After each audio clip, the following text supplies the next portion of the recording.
clearly from an industry perspective, you meet people from peripheral industries, so to speak, but the like-minded angle is definitely a key topic here. So everyone is looking to network, which is usually a good thing. Everybody has ideas and they want to follow up on. And places like this or events like this are only as good as the follow-ups. And it looks like it's going to be one with quite a lot of follow-ups coming out of it. So that's good. You have other conferences that are very specific on a very niche type of topic. It's not the case here. So if you look at the agenda, it's across all different topics that are, as interesting as can be these days. I think that's what makes it a very successful one from my point of view, at least. I heard about the AIM Summit has been having a very good divisions of the 2 days. So there are people like me coming, and the next day is more on the digitals.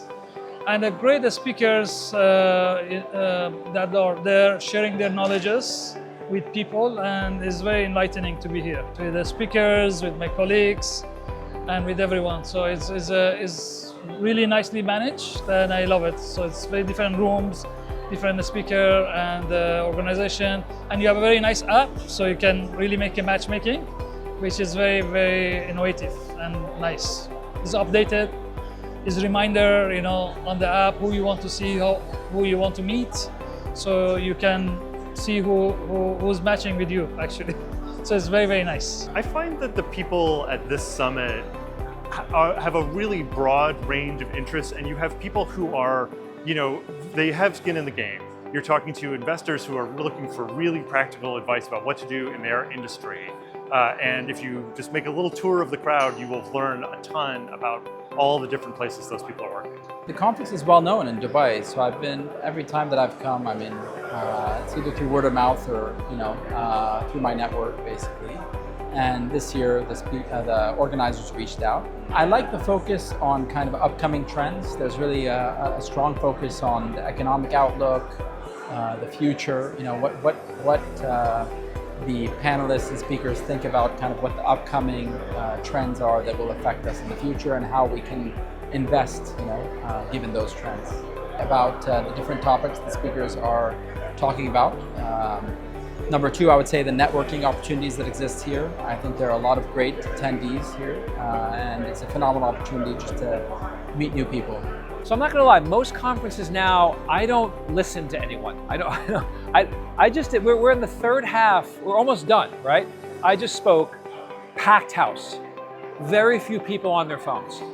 That's because, and this is me sounding arrogant because I was on the speaker, the speakers are extraordinary. It's actually worth listening to. I saw people sitting in the audience that I should be listening to. They shouldn't be listening to me, I should be listening to them. So when you have that quality of person sitting in the audience, curious as to what's happening on stage, that tells you that it's not just peers. Here's the problem with lots of conferences. This is gonna sound horrible, but it's the people you don't need to meet, quite frankly. It's just, you go there and it's like, no, everyone's asking for things. There's very few conferences, and they've pulled it off here, where you have a decent chance of networking with your peers, not people who need something from you. That's worth the price of admission. That's worth the plane ticket. That's worth being away from my kids for a week. That's the value.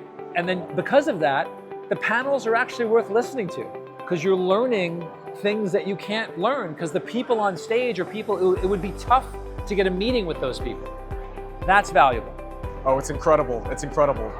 I'm meeting so many people that are working on so many exciting, cutting edge, innovative things. Everyone's really got a good pulse on where the world is going, from AI to blockchain to crypto to some of the largest money allocators.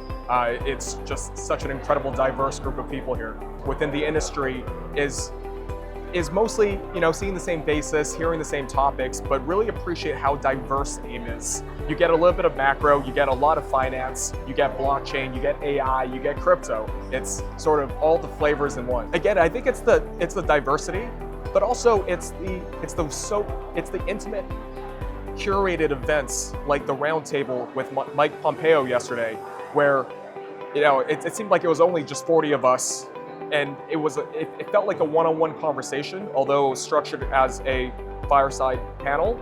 But just to hear the unfiltered, the raw narratives that you wouldn't otherwise see when you see someone like Mike speak on camera or when he's being interviewed. I think it's just a blend of really well-curated experiences. Actually, I don't miss this event. I don't miss the London event ever. They're great days. The guests that come in, the speakers that come in, I always feel like I've gone away with more production, more business. I feel like it's a good use of my time. But this is one of the ones that I keep on my list. It's always going to attend. There's lots of others I'll fall off, especially if I want to have some personal time. But for this particular conference, I enjoy coming to it. The one in London I enjoy going to. And again, it's because I think you guys do a great job of curating the audience. So I know that I'm going to meet other folks that I want to meet here. And I think that's super important. It's one of the few conferences where I actually sit in and listen to the panels because I enjoy the topics. And actually, the fact that it's not all focused on a single industry is interesting to me because I go to a lot of conferences that are AI focused or crypto focused, and all I hear about is the same things I always talk about. But at this conference, because of the broad nature of alternative assets, it is actually, there's the global economy, geopolitics. I find all that stuff fascinating. So this is one of the few conferences where I actually go and listen and learn from the panelists, because at other conferences, if it's just your industry, you don't necessarily learn a lot as you do much of the educating yourself. But here I get to come to learn, so I like that a lot. This is probably my favorite conference in Dubai for sure. Of course, Raha Muradi is doing an excellent job. She's a friend of mine, so always happy to support my friend in any capacity I can.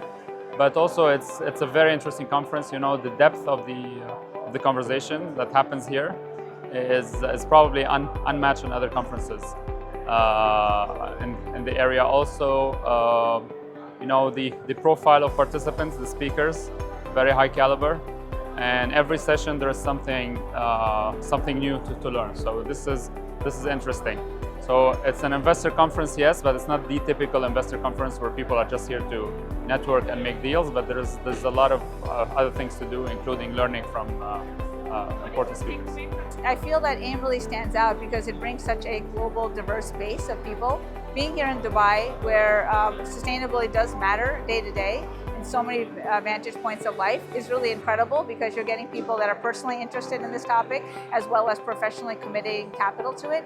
And there are folks coming from all parts of the world. I came from New York. I've met so many people from all parts of Europe and Asia and Middle East. And being able to have the conversations to collaborate is so critical to what I do in sustainability, that there's an intangible to beyond just attending these panels, having those conversations during networking events and meeting people who can actually really make a difference and take the time to make a difference. And that's what the conference really offers. It's my first time at AIM Summit. I definitely plan to come back next year for London. It's different from my typical conference that I speak at. Typically it's very technical and very, very much focused on technology and the latest trends in cooling or electrical engineering. None of that over here. This has been great to get a different perspective, get lots and lots of make lots and lots of new acquaintances, and I'd love to come back. Energy is great.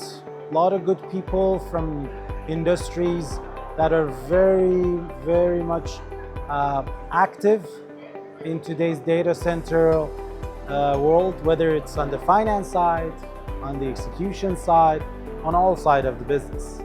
So very exciting. I found AIM to be very, I would say, fruitful without lots of people. So instead of just having masses, you see the people that you want to actually see and meet and have those deep discussions with. Always positive. It is always on a higher note because the caliber of the people that you meet, the opportunities that you have, the decision makers that the event brings in, and on top of that, it is the conversations and the key takeaways from this conversation that are highly valuable to us. Yes, it is certainly the place where a large number of people are pretty much on the same wavelength as you, i.e. looking for the next bigger technology, the digital infrastructure, whether that is, or whether that is the next innovation, or that is the main railwork that is going to carry the current momentum forward.